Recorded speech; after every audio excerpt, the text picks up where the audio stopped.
Welcome to episode 5 of the Wannabe Investors podcast. Today we have Viktor on the show. Viktor is an experienced house flipper and real estate coach, and he's actually the mentor to our co-host Patrick. Let's listen in.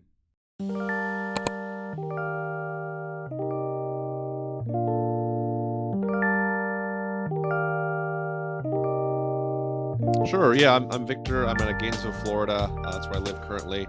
I'm primarily a fix and flipper, so I fix a house. So I buy a house, fix it up, sell it. I also teach people how to do the same. That's pretty much it. Mostly do it locally here in Gainesville and surrounding counties. And and then I do decent volume. It depends on who you ask. So I do anywhere from 20 to 40 per year. So last year did 30, and this year if I do 30 again, I'll be happy. So. Has the market affected you at all? We shifted a little bit, but I mean, it's pretty much the same thing. Like if it's a good house, it sells within a week or two, typically a week. It used to be like multiple offers and over asking. We still get that sometimes, but not every time, like it used to be. But it's still good. Markets are, deals are still out there. So yeah, You're getting one each week, aren't you? a little less than that, but that's about right. Yeah. And what's your background? What got you into flipping initially? How'd you end up there?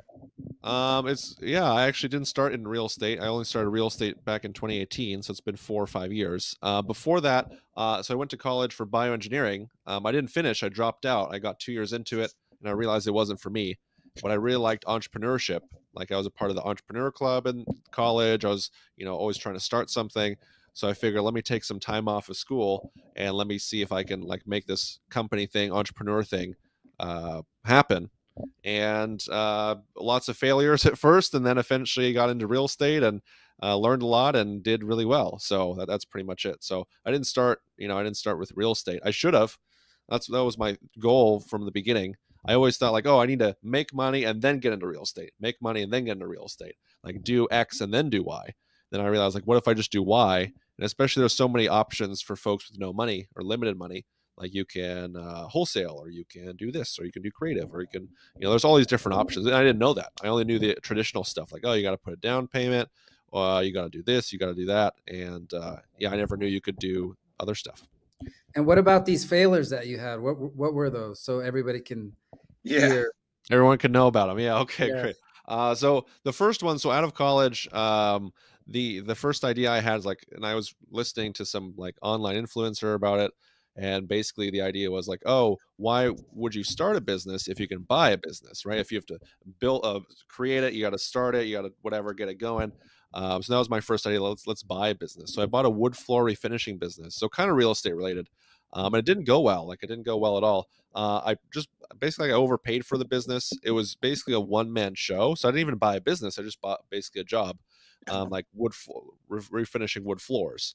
And the thing is with wood floors, once you get it done, you're good for 3, 5, 7 years. So all of his previous customers, they didn't need my help again. So it was not good there. So basically that went under pretty quickly. And so that was a failure.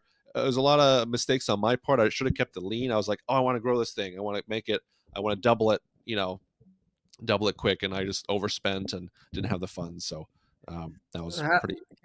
Can I ask you how did you go about purchasing that business? Was it seller finance? Was it just cash outright, SBA loan? And then when you actually, the business didn't go your way, everything that you still owed on it, if you did owe on it, how did you take care of that?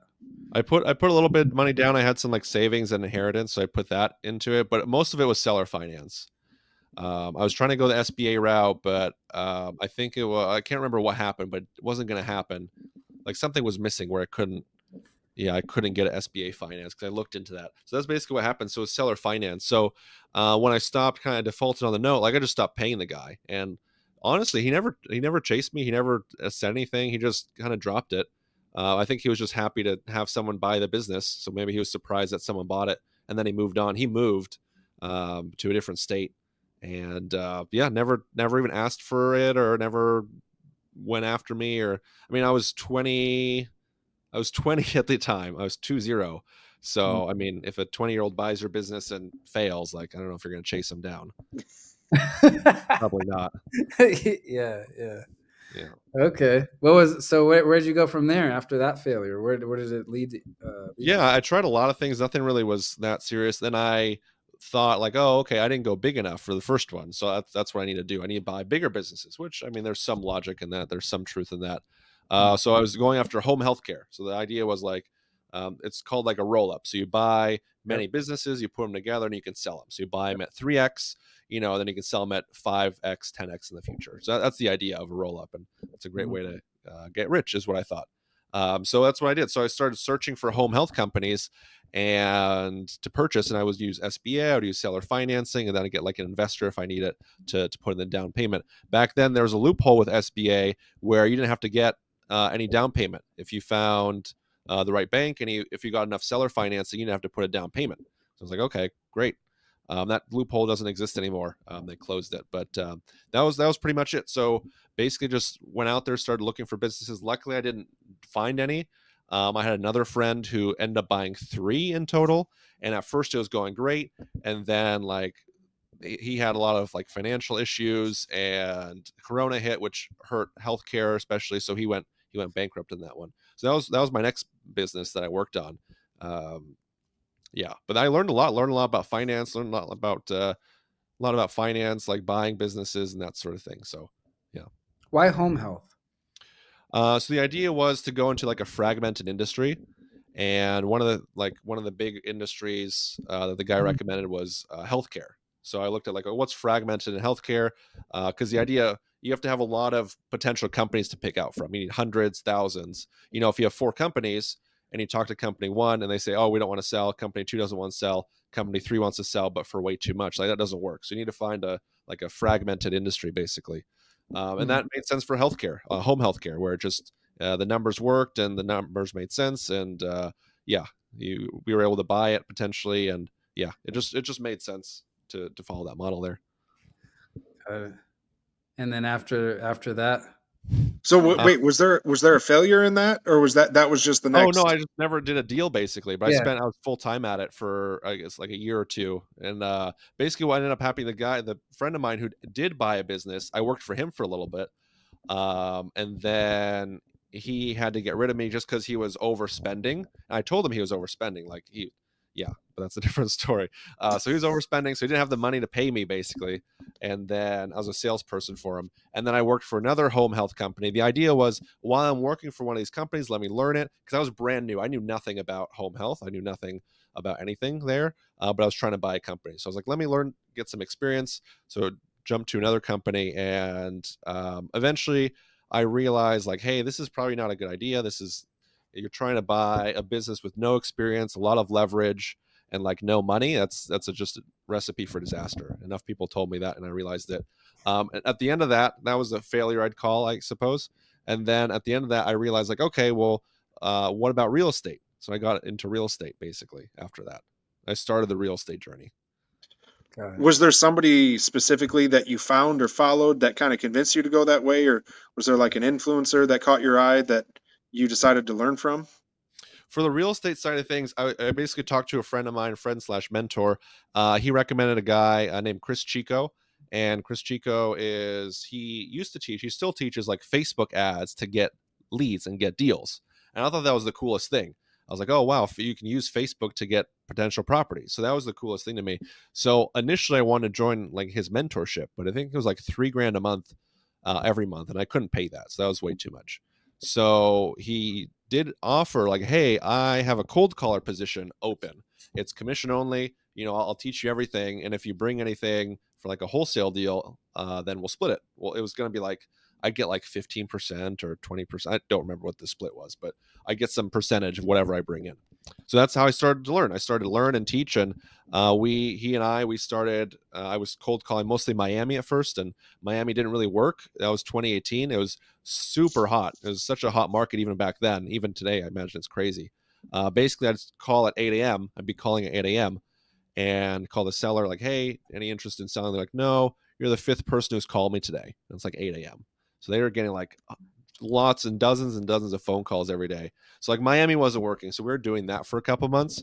And then we realized like, okay, well, something's not working here, because a year or 2 before he'd been doing it and it was working. So something was off.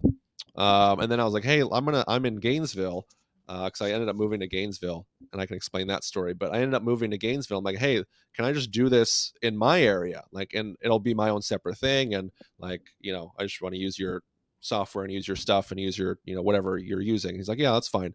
So then I started doing Gainesville, and it took off. Like, it was basically big market, small market, big market being Miami, super competitive, not going to happen.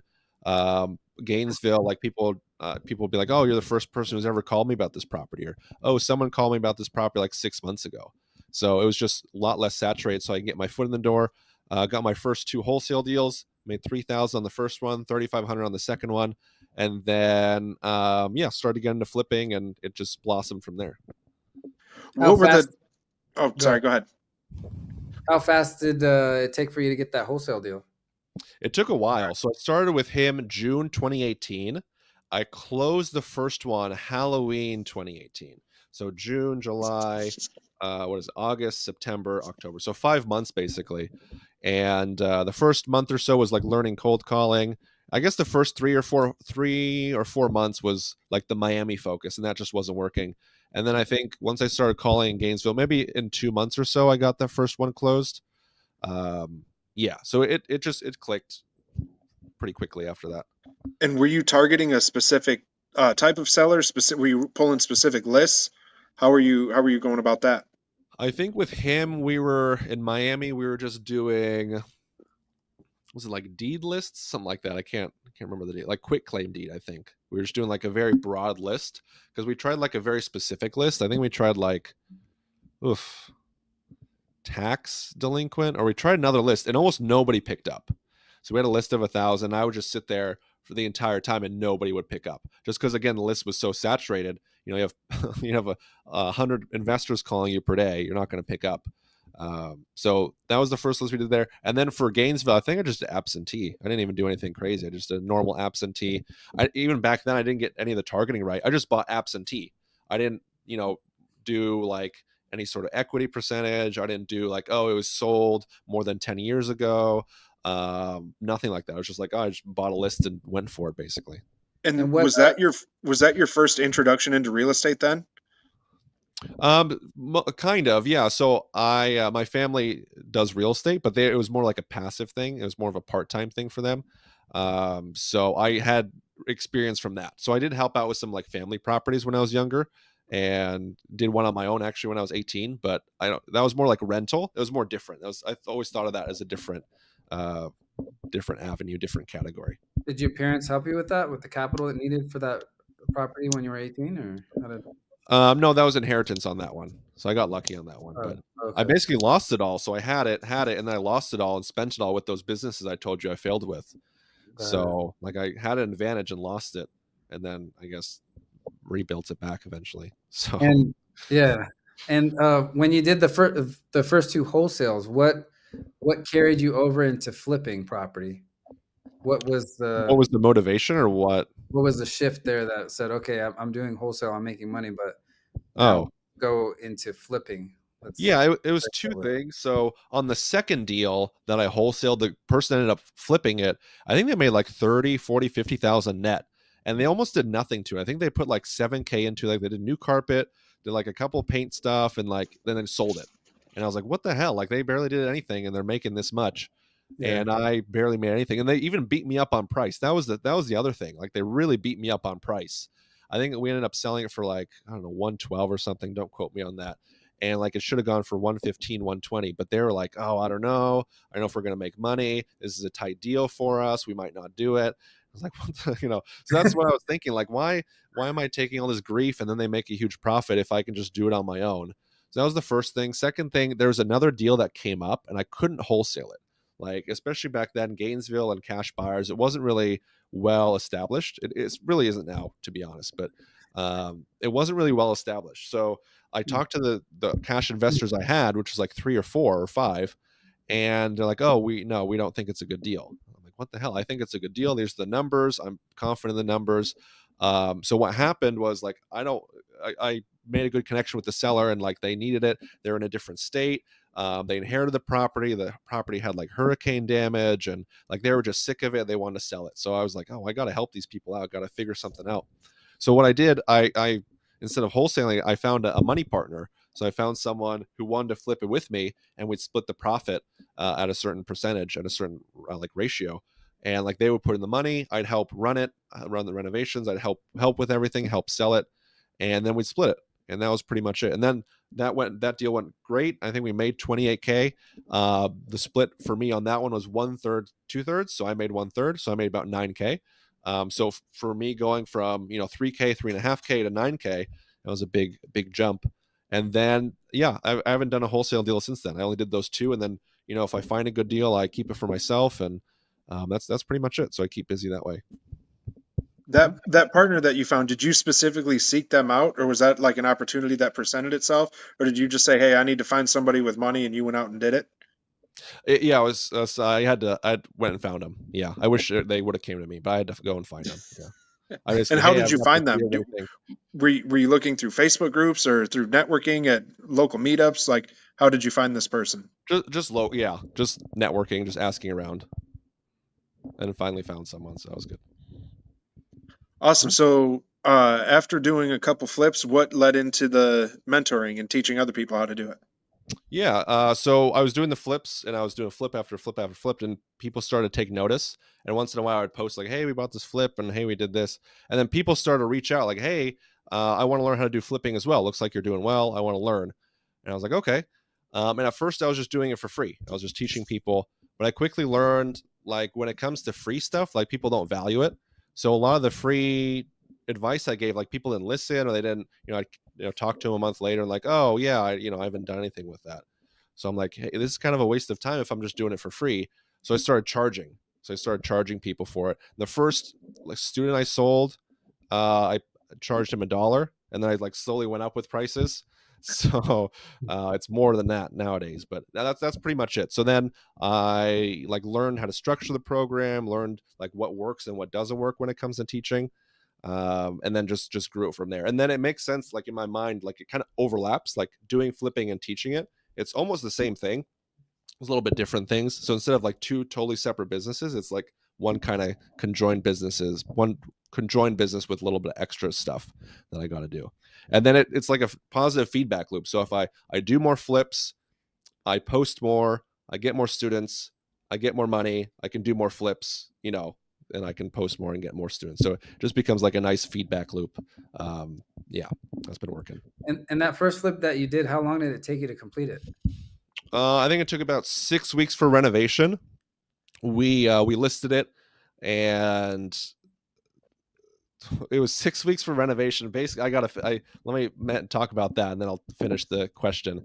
We were really tired because I was also helping out on the property, like help with painting and clearing debris, and I didn't really help on the flooring. But basically, what happened, we were so exhausted with the property, like week 6, we're like, screw this, we're done. Let's just list it as is. So instead of painting the whole house, like when you're painting the exterior of a house, you paint the whole house. We were just so lazy, we only did the bottom half. So like we tried to match the color, so it was like a green house. We're like, okay, let's just do the bottom half, and maybe nobody will notice. And it's very noticeable. It was very noticeable that we only painted the bottom half, and it was just because like, oh, we didn't want to get a ladder to do the top half. It was like, oh, that's too much. We're too tired. So we basically listed it as is. It took I think it was like 2 or 3 weeks to get an offer, which we were kind of freaking out, like, oh my god, it's been 2 weeks. But looking back, like that's not a long time to wait for an offer. So that's pretty much it. So it was, I think, 6 weeks or so, 6 to 8 weeks, let's say, for renovation, 2 weeks to accept a contract, and then closing it took about a month. So we purchased it November 2018. I think we're done with renovation somewhere in December, and then it closed January or so. So it was a relatively quick deal, especially looking back on it. We skipped a lot of steps, which was very dumb, just like I mentioned, the painting. And then there was some stuff on the inspection report we skipped, and later we had to like fix it or give a repair credit for. So that's a good lesson for your listeners. Like, don't cut corners. Like, make sure you do it right the first time, because it's going to cost you more in the end if you try to skip it. That was pretty much it. Yeah, I mean, we learned from that. Like, we don't do that anymore. We always paint the whole house typically, most of the time. and besides not paying the house fully, what are some of the most common mistakes you have with renovating a property? I think a lot of people like over renovate. Like they're like, oh, I'll do granite countertops and I'll do this very fancy kitchen. And then the neighborhood just has laminate countertops and like that sort of thing. So you just stick to the comp, stick to what's selling. I think is really good. You renovate for the masses. You don't renovate for yourself. A lot of people are like, oh, I would do this and I want this touch and I want this finish, and that's what you want, but no, that's not what the typical home buyer would want. So that's another mistake. Just like I said, don't cut corners. That's another big thing. Just focus. I mean, I think that's plenty. That's a lot to digest. Have you lost any money on any flips? I have, yeah. I've done, I counted it today actually. So I've sold 89. So I'm almost at the 100 mark, and I have a lot more that I own and are under contract. I'll sell soon. So I've sold 89. I think I lost on 5 or so, something like that. Yeah. Wow. And it was just dumb mistakes. The biggest thing the biggest thing was it was just arrogance. So on like one property, the hard money lender did like did an appraisal or whatever process they do, and they're like, oh, it can sell for 360. And I'm like, no, it's going to sell for 400. And it ended up selling for a little bit less because of it just sat on the market for too long and then became a stale listing, got less interest, got lowball, and I had to accept it. But it was just arrogance, and it was, didn't make any sense. And yeah. And there was another one, again, appraiser said, oh, it's probably worth 220. And I'm like, no, it's worth 350. And I lost a lot of money on that one. And the appraiser was right in the end. I think I sold it for 230 maybe in the end. Because there wasn't like good comps, and yeah, I just missed a couple things on that. So it's a lot of that's the biggest thing, especially once you start to see any sort of success. I guess in any business and in life, you just get arrogant and you're like, oh, well, I can, I'm going to prove them wrong. Yeah. And for the listeners, are you doing any of the rehab work, or how are you finding your subcontractors to do the work for you? Or how did you find the main contractor that does it all? Yeah, it's subcontractor. So I have a project manager, and I pay her to help manage the project. So she pays the painters and gets the painters, flooring, but she splits it up. And then we use subcontractors for everything. So I haven't done any work myself for at least 2 years, which I like. Yeah. So your project manager is kind of acting as a GC? Basically, yeah. I mean, she can't pull permits, honestly, or Right. obviously. But all the roofer can pull the permit, or, if there's an HVAC and we decide to pull a permit for that, they can pull a permit. But that's pretty much it. Yeah. So it's, but she, yeah, like as a GC is a good way to put it. What's kind of like your sweet spot? What are you looking for when you buy a house? Do you have a specific margin you're trying to clear? Do you have a specific dollar amount? And like, what type of properties are you flipping? Are you flipping entry-level homes? Are you flipping luxury? What are you working with there? Okay, so I'll answer the last question first. So especially with like the interest rate changes and all that stuff, we're really focusing on affordable housing, like starter homes. So we're at like especially for this market, like 300 ARV and below, maybe a little bit higher, but we're just mostly focusing on like those lower end homes. I did a house where it was 660, or I was supposed to sell for 600, excuse me. And we listed it, and that's when like the interest rates were starting to shift, and mortgage rates were rising, and houses were getting more expensive in terms of affordability. And I think we ended up selling it for 550 or 560. So it's like those really higher end luxury $1 million mansions that are really getting hammered nowadays when it comes to prices and all that. So I really focus on the lower end stuff, and that's been serving me well. And then we do single family houses, condos, townhomes. We do mobile homes too. And a lot of people do those, but especially being in Florida, like that's a pretty somewhat popular thing to do. So we've had a lot of success with that. And what else? Yeah. And then in terms of sweet spot, we like 70% rule or 75% rule typically for our deals. And if we can make, $30K on a deal, that's good. We'll move forward on it typically. If we can make $20K and it's almost no work, we just clean it and list it, and we're confident in the numbers, but we'll do that. We're pretty open. Could you break down that 70% rule real quick for the listeners that don't know what that is? Sure. So the idea is like whenever you're at a property, you need a quick rule of thumb. Like you can't be doing complex math. Like, oh, what about the property insurance costs? What about, the hard money costs? What about all these different costs? So you need like a quick rule of thumb, like, oh, within 30 seconds, you can know if it's a deal or not. So that's where the 70% rule comes in. So what it is, it's like you take your ARV, which is after repaired value. So that's what you can sell the property for. Once it's all fixed up, once you're done with it, what can you sell it for? times that by 0.7 or 0.75, whatever rule you're using, and then you subtract your repairs. So a quick example, let's say you can sell it for 100, that's your ARV, your repairs are 10, so that's 100 times 0.7 minus 10, so that's 60. So that's 60 is your max offer. That's like your max purchase price. If you're offered that property for 80, don't buy it. It's not a good deal. If you're offered that property for 50, that's a good deal. Go for it.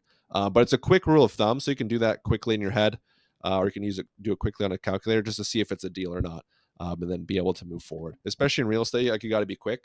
Like if you take, give me a week and I'll get back to you. Like the deal's gone, it's moved. You got to be quick with these types of things. And how has it been finding money for these projects when you didn't have the money to do the rehab and the purchase and all that type of stuff? Where are you finding your money?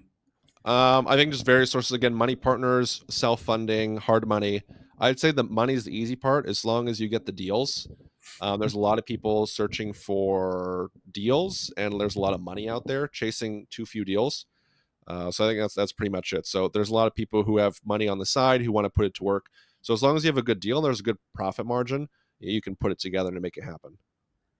Got it. For somebody that's just getting started, what would you say is more important to find first, the money or the deal? The deal, yeah. That's what I teach the students to, like, get the deal, like the money will follow. Like get under contract, and then it's gonna happen.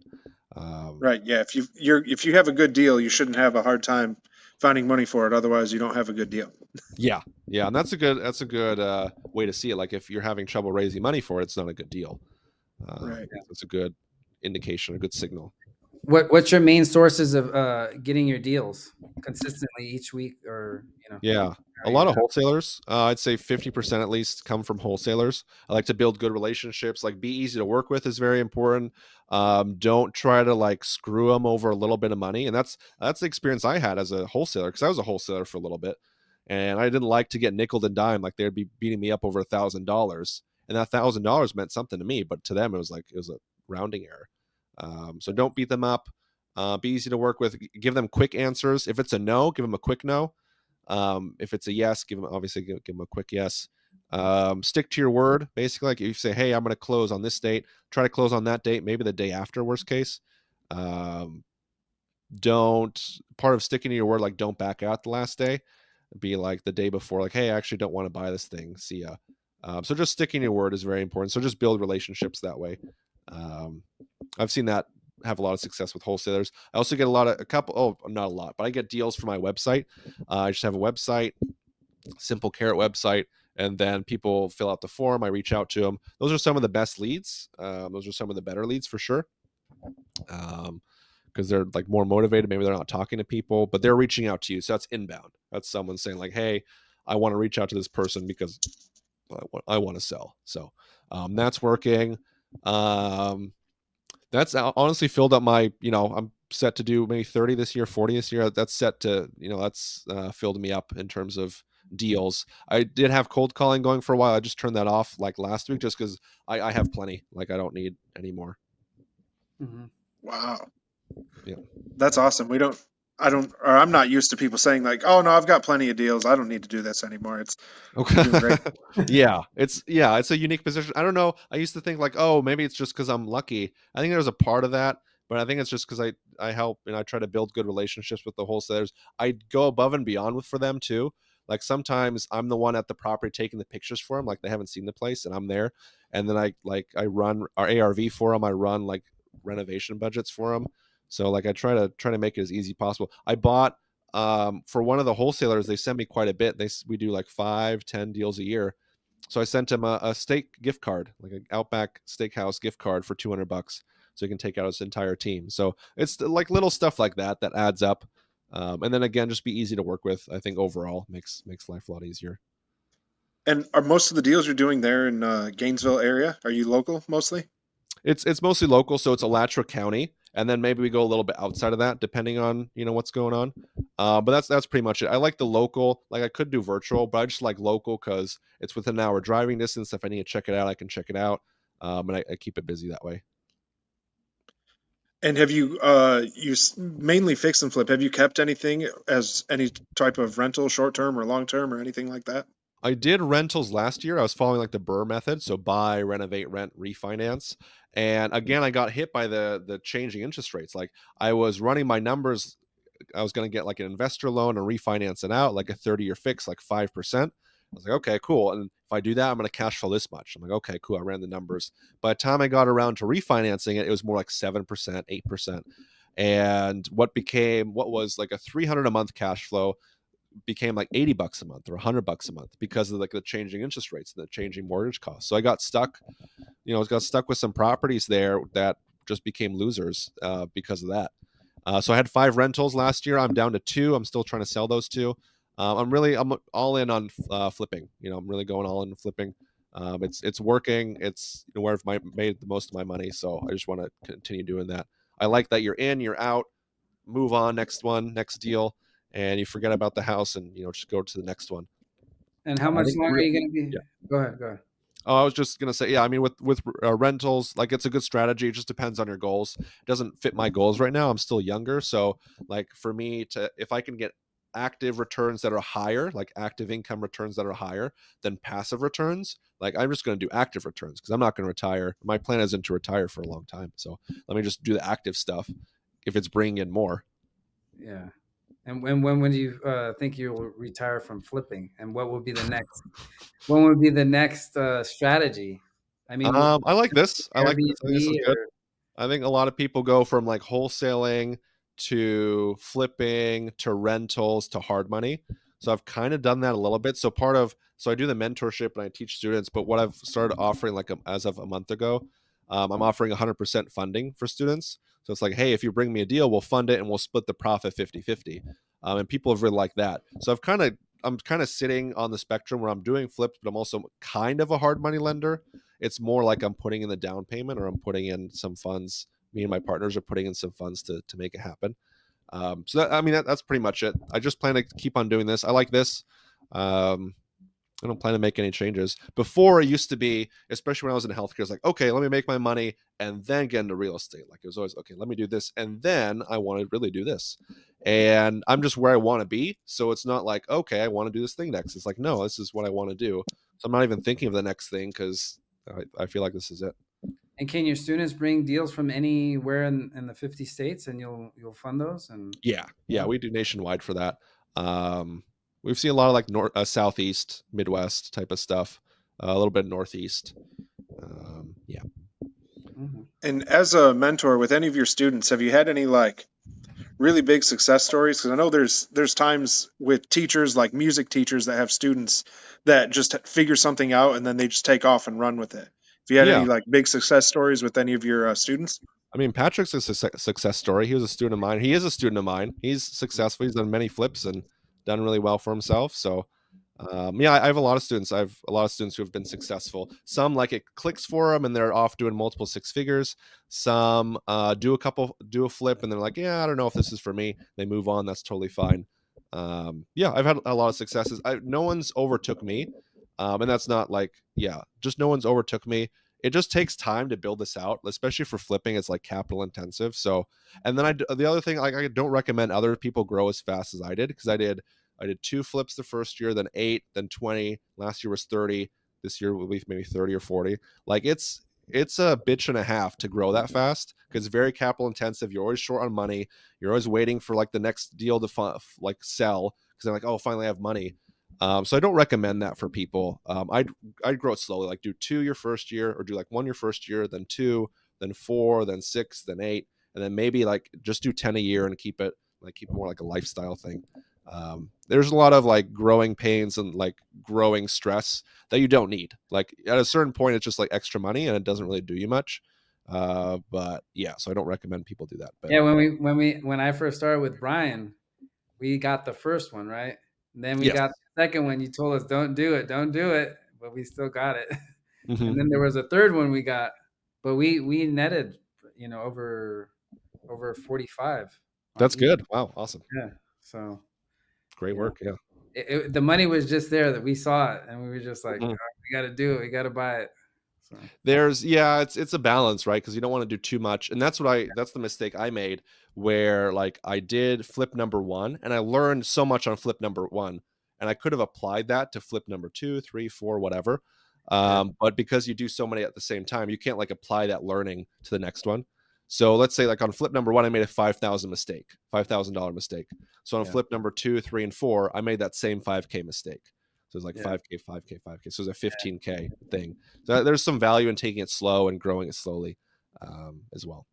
Yeah, in our last flip, we made a 40K mistake. Oh shit! Was it electrical you're telling me about? Electrical. Okay. It was because the inspector didn't fully do a full inspection of the property. They didn't go into the attic and see that all the wires were cut up in the attic. Yikes! And that cost us dearly. Cost a lot, yeah. Especially because we're virtual. You're more local, so that's another thing that really screwed us up as well. I wouldn't have checked the attic though. Like I don't check the attics for these properties, Oh, okay. Yeah. Yeah, I guess there was people trying to get the copper and all that type of stuff. They even cut the electrical box from the ground to the electrical box. They cut all the wires there too. So that's too bad. Yeah, that's sometimes you just get unlucky. Like on a house recently, like we had our HVAC stolen. Like someone just stole it. Like it was new for 2 years, so it's been there for 2 years. Like the week after we bought it, someone stole it, and then we had to replace it. And that was $7,000. And so you just sometimes get unlucky, and that sucks. I had a house burned down. It was a rental. It didn't burn down fully, but it had fire damage, and that was a huge pain in the ass to fix. Like getting the insurance and contractors to fix it and all that stuff was just terrible. But we got it done. We ended up breaking even on that one. But yeah, so you just sometimes get unlucky. And I if there's a 1% chance that something happens and you do 100 deals, that thing is going to happen. And you can't get away from it. That's part of the downside of volume. But hopefully your wins outweigh your losses, and I think they have in your case, if I'm not mistaken. Yeah. We didn't go negative on that last flip. We made just 15K, but 15. Yeah, just 15. Yeah, that's still really good. That's awesome. Okay, I mean, cool. For 6-7 months that we had it because it was okay. property, I know you want to make more, but like when you lose money on a flip, you'll be like, oh my god, I'm making a profit. Oh, I made a profit. You lose money on a flip, and then it really stings. You're like, oh, I did all that work and I lost money. I know one guy in our Facebook group, he lost 30,000, and he had to go back to his 9-to-5 just to pay off the 30,000 that he lost. I think I know who you're talking about. I told him not to buy it too. That's the thing. Like, hey, this isn't a good deal. Oh yeah, that's right. Okay, because you guys almost funded that one. I remember that one. And I told him don't buy it. Like these numbers don't work. And he's like, no, I'm going to do it. And it's like, why do you have me? Why am I your mentor if you don't listen? Yeah. How frustrating is that as a mentor when you're trying to give people are paying you for good advice and they won't listen to you? I've had some experience with that with marketing consulting, and I'm trying to give people good advice that I know works, and they just are like, no, I'm going to do my own thing anyway, and then they lose, and you're like, what did I do wrong? Pretty much, yeah. It's the bulk of the time too. Like it's the majority. Like it's sometimes people listen and that's good, but mostly they don't. I don't know why that is. I was the same way too, so I can't blame them. But I think part of it, like it's almost good that they go through the pain, because then they wake up and they realize like, oh, okay, maybe he was right. If they do the wrong thing, get the wrong results, they're like, oh, okay, let me not do the wrong thing next time. So there's some value in that. But yeah, I guess I think I used to be more frustrated about it. Now I just accept it. It's not going to happen. It's not going to change. Just like with marketing, like there's numbers like this is how many leads I get and how much they cost. This is how much it costs to get a sale. Like this is how many leads it takes to get a sale. So like you kind of have that funnel and that kind of numbers thinking when it comes to like marketing and sales in general. And this is the same thing I've adopted for like student success. I'm like, if I bring on 10 students, then X are not going to do anything with it, and that's on them. And Y are going to actually get their first deal, and then Z are actually going to whatever. So that's how I've just come to look at it, and it fits pretty nicely to those numbers. So that's all I can do. How old are you now, Victor? I'm 29. 29. And what about your family life? Do you have a girlfriend? You have a wife? Are you going to have a kid? Eventually, that's the plan. Just want to settle down, and throughout this whole time, you really have just been focused on the real estate, really not anything else, right? Because every time I've seen you, I've never seen a girlfriend or some special. I mean, that's on purpose, but yeah. Like last year, I was just dating around, and now it's pretty much and then having fun. This year, I'm a lot more serious. Like I want to settle down. So there's one girl I'm dating. We'll see how that goes. But yeah, just focused on that. And then like the mentorship and the flipping, it takes time. So it's not like I have a ton of time to be spending on that sort of stuff. But Okay. yeah, that's pretty much it. So yeah. Yeah, because like sometimes being an entrepreneur, all that time it takes to actually do that type of path, you Mhm. lose, those type of people. The girlfriends sometimes don't get enough attention. Yeah, They're out the door. I've had that happen to me. So it definitely, that uh, can definitely happen, especially like 2020, 2021. And then I got back into it 2022. But those 2 years, it was Corona, so it was like downtime. Everyone was quarantined anyways, and not people weren't really going out. And that's when I was really focused on the business. I was like really working and like trying to grow the flips, trying to grow the courses. And then I got away from that eventually. I realized I wanted to make money so I can do more deals. And I was like really killing myself and stressing myself out to do that. And I realized like, oh, what, that doesn't make sense. Let me just slow it down. If my goal is more deals, let me just slow it down and do more deals, and I'll eventually get there. Like it just didn't make sense like why I was pursuing it. It wasn't like, oh, I want status, or I want this, I want this. It was more like I just want to do more. So. yeah.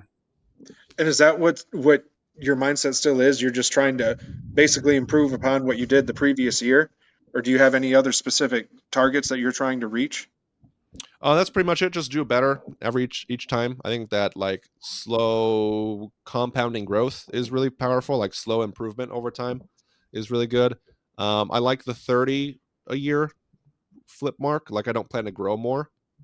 We might do more this year just on accident, but yeah, just I mean that's pretty much it. Just continue. That's a good pace, and then I'll spend the rest of my time on the mentorship and trying to help folks out there.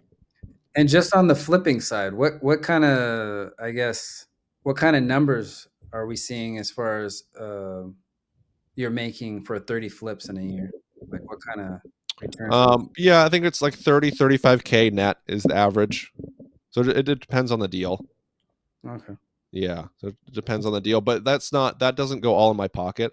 I'm still, again, because I grew so fast, I have a lot of partners and stuff. Like, yes, I do some deals on my own, but I also have some partners as well. So it's not like that all goes into my pocket. That's cool. You seem to be really focused on just doing the flipping. It seems like some of the other guests we've had, they've got 10 different things going on at once, and you seem to be very focused. And where does that come from? Have you always been like that? Have you always been able to like lock down and focus on one thing and see it all the way through? Is that something that you've built over time? I think I built that over time. I think I did it just trial and error, because when I was younger, I was like, let me do 10 projects at once. And then like the 10 projects would go nowhere. Like I would just be spinning my wheels. I'd be pushing in different directions and just stay in the same place. So I realized like, oh, this is dumb. This isn't effective. So let me just focus on one thing. And when I focused on one thing, like something happened and the ball moved, and the needle moved as well. And I just figured like, okay, well, at a certain, let me just focus on one thing. And then for the flips, like it feels like every time I've deviated from that, I've gotten penalized. Like I mentioned the rentals thing. Like I got penalized. Like the flips were going awesome, and then I started doing some rentals, and like that took a huge hit, and like the rentals didn't go that well. And I'm like, I can go through the process of like really optimizing the rentals and do really well there, but it's like that doesn't make sense. I tried Airbnb. I did like one little Airbnb property, and like that didn't go as planned. It went decent, but it didn't go that great compared to the flips. So I was like, anytime I've strayed away from that, like I've gotten hit. I've gotten, penalized somehow. And I'm like, okay, well, I don't want to do that. Let me just focus on what's working. And then that's been going good. And I plan to continue that. What do you think went wrong with your Airbnb? I think Airbnb is kind of slowing down, especially for like Gainesville. This is probably nationwide too. Like the supply is growing really quickly. Like demand's kind of flat or up a little bit, but like supply here, it's growing 9%, not per year, but per quarter.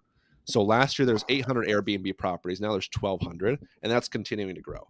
So like there's just so much more selection. So it's almost like a commodity. Like I just need a place to stay. I just need a house. So it's not what it used to be. I think that's part of it. And then with the Airbnb I had, and this is on me, like it wasn't that unique. It was just like a nice place. So it did pretty well, but I don't know. It just didn't do as well as I wanted. And again, back then I was focused like, let me do passive income. And then I realized like, okay, why am I pursuing passive income if I can get better active income returns, or if I can, if I don't plan to be passive for a long time. So it just didn't make sense for my investment goals. And what do you think sets apart a successful flipper versus a flipper that's struggling?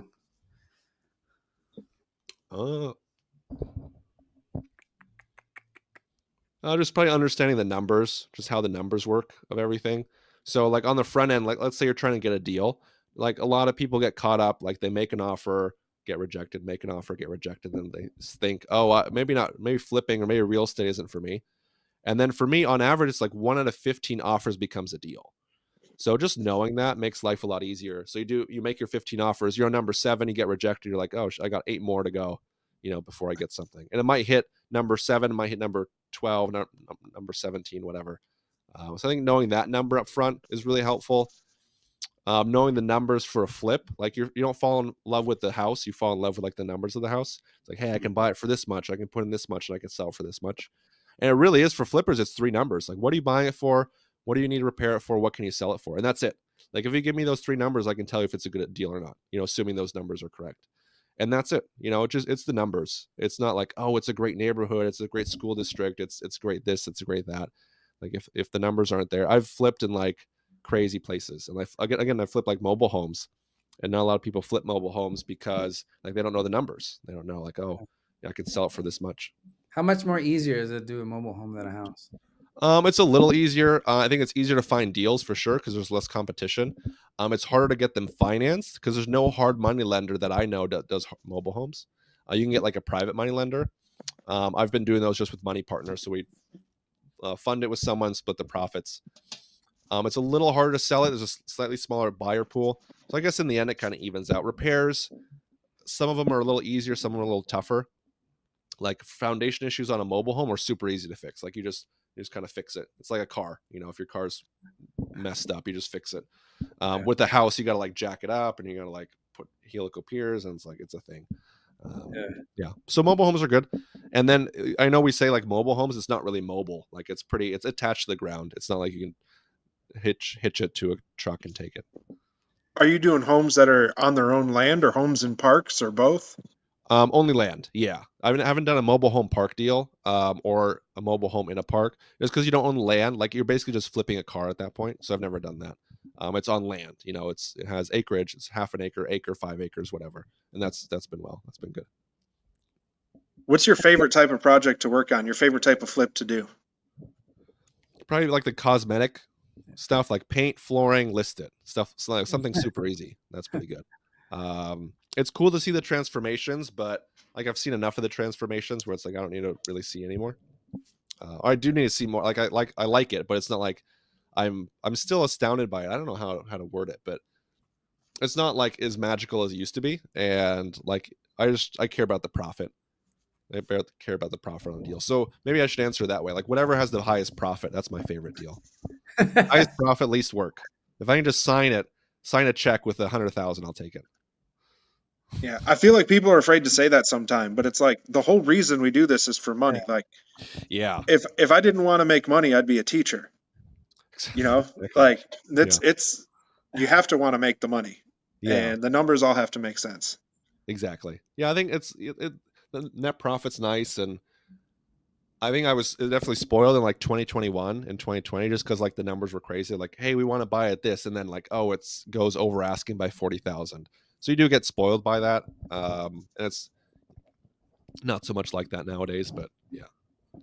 Do you ever find any deals on market with very rarely agents? My last one was 2021, my last MLS deal. So I did one MLS deal 2020, one MLS deal 2021. It's just so saturated, it's so competitive, like it gets bid up so much. I don't know how the people make money on it. I don't know if they're flipping it. Maybe they're not. Maybe they keep it as a rental, and maybe they do the work themselves. So you're competing with someone who's going to buy it cash, do the work themselves, and keep it. So like their numbers versus your numbers are totally different. I haven't done one of those for a while. It's all off market stuff. And the flips, are you selling them on market then? Listing them on market? Yes. Yeah. So we sell it on market for sure.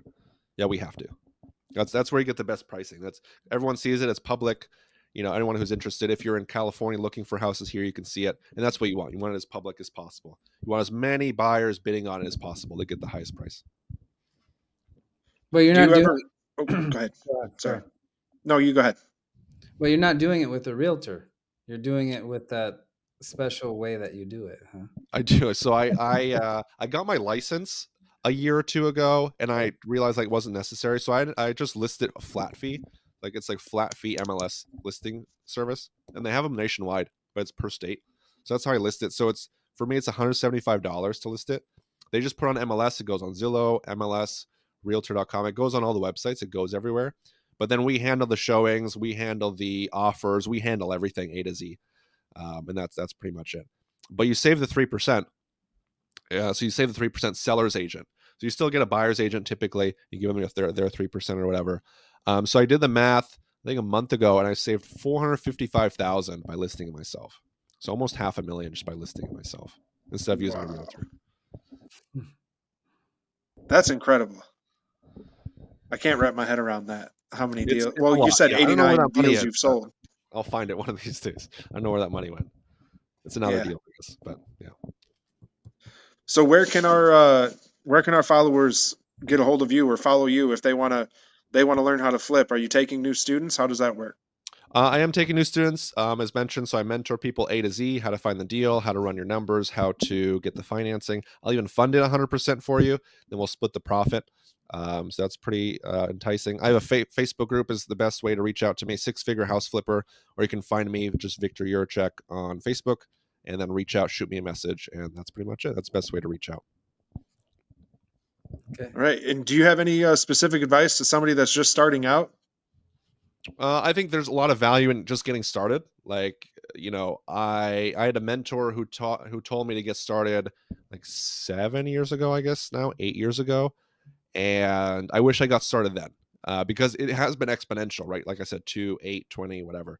And I got started 4 years ago, 5 years ago. So who knows where I would have been today if I had got started back then. So like it is exponential. So you have to look at it like that. So just getting started today, there's a lot of value in that. So I would just, any way you can get started, anything you can do, get in the game. Even if you do a house hack, or you do like a rental, or you do a wholesale deal, or even if you go to like a RIA, REIA meeting, like a real estate investor meeting locally, there's a lot of value in that. So I recommend just do something, get started. It's going to snowball, and you'll be surprised where you are 5 years from now, like I've been surprised. Yeah. Take action and make mistakes. Yes. Yeah. Absolutely. Well, thank you, Victor. I appreciate you coming on and giving us the time. Appreciate it. Yeah, for sure. Thanks for having me.